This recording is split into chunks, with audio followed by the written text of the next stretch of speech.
Welcome to the Carleena Show, where ordinary people share their hero's journey. I'm your host, Carleena Angwin, and this is episode 26 of the podcast.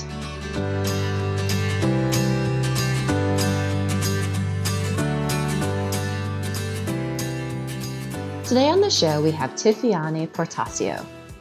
Tiffiany is leaving the United States soon and moving to Paraguay, where she will serve as a Peace Corps volunteer over the next 2 years.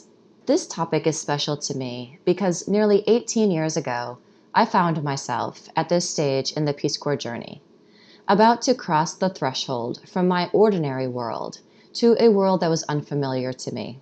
Tiffiany reached out to me a year ago when she was on the fence. Should she apply to the Peace Corps or not? I invited her on the podcast recently to talk about the past year and to elaborate on her hopes, dreams, and fears of making a 2-year commitment abroad. You can visit the Carleena Show website at carleena.net to find past episodes, connect on social media, and sign up for the mailing list. Special thanks to everyone who has left a review on iTunes and subscribed on YouTube. Your reviews help others find the show. Thank you, Stephen Lorca, for video editing and production. And now I bring you Tiffiany Portacio. Because I called you because I was like on the fence. I was like, okay, should I do this? Should I not? Like, let me talk to people who've done this before. Yeah. And then it was you, along with other return Peace Corps volunteers that I spoke to, that really convinced me to go for it. And what was your hesitation back then? Do you remember? Well, it was just like, should I go to grad school or should I do Peace Corps? That was like my two options at the time. I was working full time, I was adulting. I was adulting pretty hard. I had graduated back in 2016. I was working for a clinic full time. And I just kind of came into this crossroads in my life where I was like, if I don't change my life now, I feel like I'm going to be stuck in this rut. I kind of felt like I was falling into this whole 9 to 5 and, I'm making good money, but should I go to grad school? Should I, change up my life? And then the Peace Corps was always gnawing at the back of my head. So then at that point in time, I was like, okay, I think it's time for a change, like a total 180. Right. What was appealing to you about the Peace Corps back then? Back then, I think the fact that you're fully immersed in a community. I mean, I've always volunteered in my life, but it always felt like, you go volunteer for a community, then you kind of come back to your comfort bubble. You go back home, you go back to your friends, to your normal life. But I think with Peace Corps, you're fully immersed. Even when you're not working, you're still technically working, right? You're working on your language skills. You're working on making connections, on, totally working to empower a community 24/7. Yeah. So I feel like the challenge was the most appealing aspect to me. Right. Yeah. Right. So tell me a little bit about you, about your background. Are you, just where is home about for me? You? Yeah. Okay, so I'm Tiffiany. I don't know if I'm supposed to introduce myself. Oh, absolutely. I'm Tiffiany Portacio, and I am from Miami. I was born in Chicago, but then moved down to Miami at the age of 10. So that has been home, and I left Miami to go to Tampa, to USF for undergrad, and then came back to Miami for several years, and now I find myself in Chattanooga. Okay. But yeah, Miami's home, and my family's originally from Colombia, so they migrated here. And now my parents have moved back to their country, so I was kind of left in Miami on my own for a while until I moved up here to Chattanooga to move in with my sister for a while before joining the Peace Corps and wanted to save money and all.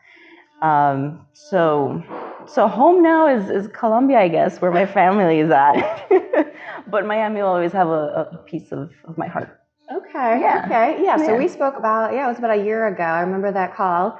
And time has flown. It has. And so now when are you leaving? I'm leaving in 2 weeks, less than 2 weeks. April 1st will be the day that we're shipped out. Okay. So you still have a couple weeks left. So I still have a couple weeks. So I'm actually going to Miami this week to visit family and friends. My parents and I were all meeting there. And it just so happens that our staging event is in Miami. So it worked out perfectly. I still have like a week and a couple of days. Okay. Yeah. Okay. And you mentioned on the phone or on I guess it was a text message that you're packing and all. Could you tell me a couple of things that you're bringing from home just to really just to remind you of home, I guess. To remind me of home, I have a lot of pictures. I have a lot of Polaroids from like back in the 90s with my family. I also have a lot of drawings and stuff from high school. So a lot of trinkets that I've kind of gathered throughout the years and throughout all my travels, a lot of postcards and stuff. And talking to other volunteers that are currently there.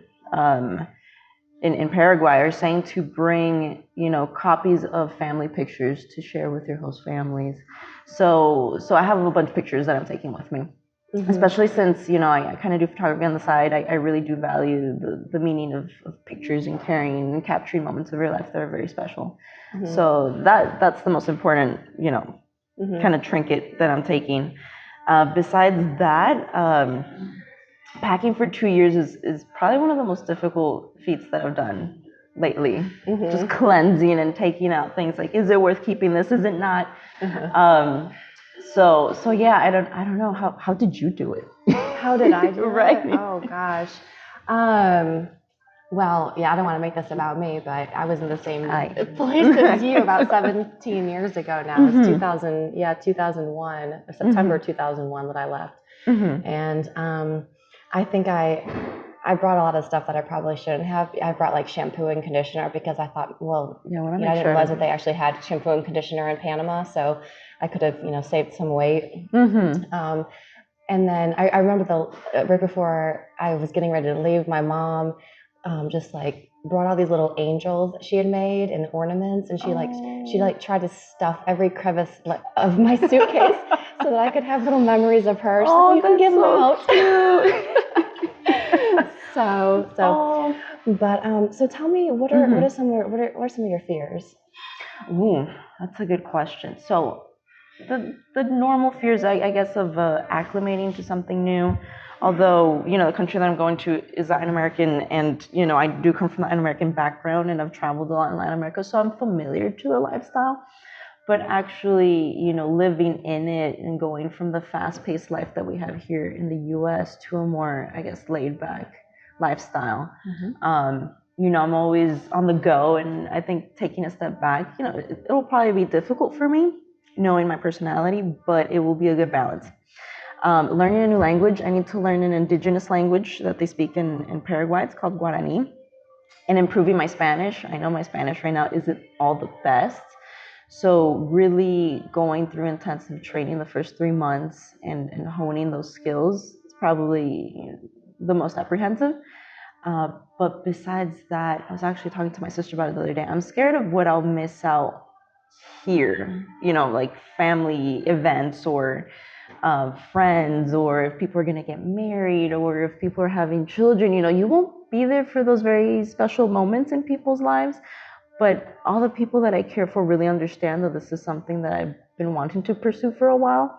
So, they'll understand. I think I'm just tripping myself out and overthinking, like, okay, what's going to happen in 2 years? That's a long time. But really, 2 years is kind of a blink of an eye, especially for experiences like this. So I'm kind of fearful what I'll miss out. But I think my excitement and my goals and aspirations totally outweigh those fears that I have. So yeah.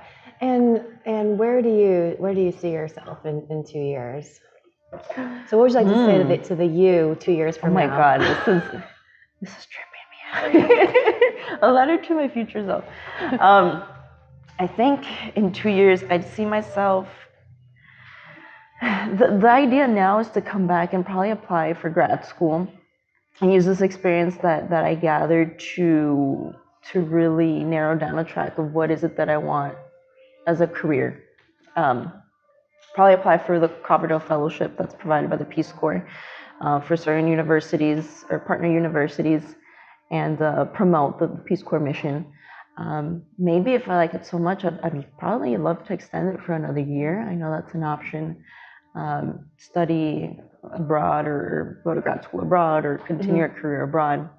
I've been really looking into PAHO, the Pan American Health Organization, or the United Nations. So continue on into like an international track and pursue, you know, in the public field, in the public health field. But who knows? I mean, the future is not concrete right now. So I could stay longer. I could come back and stay in the States. But I know I will come back a different person and probably with a better sense of what I want to do in my life. Okay. Yeah. Have you found that most people have been supportive?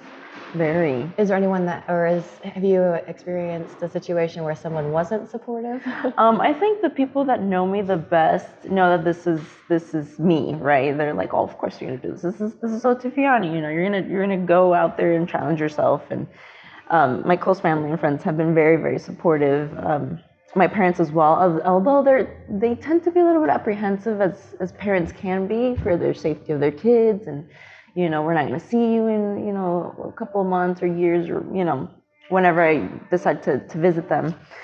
But besides that, maybe people that I just meet and I let them know, you know, what's going on. I'm leaving in a couple of months. They're like, oh wow, aren't you scared? Or you know, oh, South America, isn't that dangerous? You know, so maybe people that don't really know me, I might get more friction.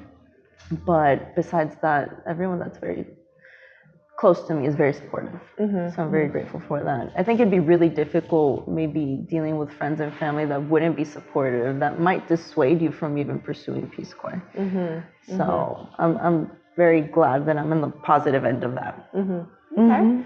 So you said that you are part of a Facebook group with I was telling you earlier. And... Yes, so current volunteers and current invitees, we're all in this group right now on Facebook, and it's been very supportive. I mean, all the questions that we have and all of our fears and anxieties, we all kind of share it there. Give me an example of some of the fears and anxieties that maybe other people have shared.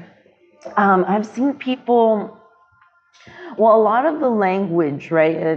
They come up and they start saying, well, you know, my Spanish is very basic, you know, and we need to get on top of it. So we kind of give each other like resources. Someone posted the other day links to these forms or these documents that were used by previous Peace Corps volunteers in Paraguay that are all like Guarani vocabulary or translations. So that has been super, super helpful. As well as packing. People are like, what do I take? What should I not take? And previous volunteers posted links to a PDF with like a list of stores that give discounts to Peace Corps volunteers, and if you want to buy like hammocks or first aid kits or you know whatever you could think of, there it tells you by category and by which store gives you the discounts and stuff. So I mean it's very supportive, and that's what I love about Peace Corps. One of the many things is that, you know, returned Peace Corps volunteers or the ones that are still there, everyone's very supportive of each other. And like you know, that it's been a while, you still seem like you love and support it and want to help those that are pursuing that path like myself. Yeah. So it's great to see, you know, the different, I guess, stages of Peace Corps and how it affects you after, right? It sure for many does. years. Yeah. So what else? What else did you wanna? What else is on your mind? What else is on my mind? There's so many things on my mind. It's crazy. I mean, it's incredible just to see how you know, a year ago we were talking about it and I was like so unsure, and now I'm like, this is what I have to do. I don't know why I was thinking it so much. But really, right now, I'm thinking more so of the documentation, the progress, thinking of these specific side projects that I'd want to do. And like what?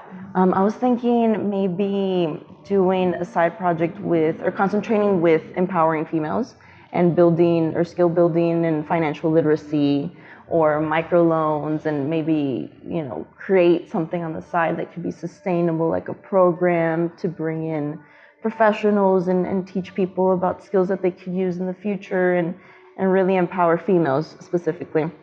I was also thinking of, you know, maybe starting some yoga classes or fitness classes. So in general, promoting healthy living. So I've been thinking of ideas on the side, but right now I think I just have to go in with an open mind and really hone down on the language skills. And then from there, think about, okay, so what projects do I want to do? First learn how to communicate and then go on with the projects. Yeah. So yeah, definitely. Well, good. Thinking about all of this. Yeah. Well, I think it would be interesting to have you back on if you come back and visit. Yes, definitely. During your service, and then also at the end of your service. Right. So yeah, we can kind of reflect on these 2 years. So yes, I know that'll be super exciting. And like I said, I mean, you could contact me via Skype, and we could do maybe something while I'm over there. Oh, I like that. Like post, training, and while I'm like in my community, and it'll be great to really document all of this. Yeah. Okay. All right. Well, is there anything else you wanted to share? I know right now, like before we meet for staging, we have this like online learning portal thing where we go and watch videos of the staff that's in Paraguay and what to expect, and current volunteers and their pimped out homes and what they do. It's like super cute, and it's very engaging. So you can kind of see what's happening and what to expect. And I thought it was really interesting, this one point that they bring up about redefining our definition of success. Because a lot of times you go in thinking like, I'm going to implement this program and I'm going to do all these things. And it's like, a lot of times it's more about the process, right? Like that is the product, the process of, learning the language and going in and making those connections and maybe creating several events and stuff. And, sometimes you think you're going to go in doing one thing and you might come out, with a different plan or a different product at the end. So not being bummed that a certain project that you wanted to do didn't go through, but, maybe success was the fact that you were able to implement, several events, or that you were able to make great connections with community leaders, or having that one-on-one contact with somebody, or making a lot of friends, or I guess it just depends on how you redefine success, and not being that difficult on yourself, because regardless, the journey is going to be difficult, and you can't expect everything to work out, because I'm sure you have to expect the unexpected while you're in service. Yeah. So it was really nice that they kind of tell you from the beginning, like, it's going to be hard, and don't expect everything to go, smoothly. So yeah, just kind of coming to grips with that, and trying not to be like so type A, because I tried to micromanage everything. I'm like, no, I need to, kind of let things flow.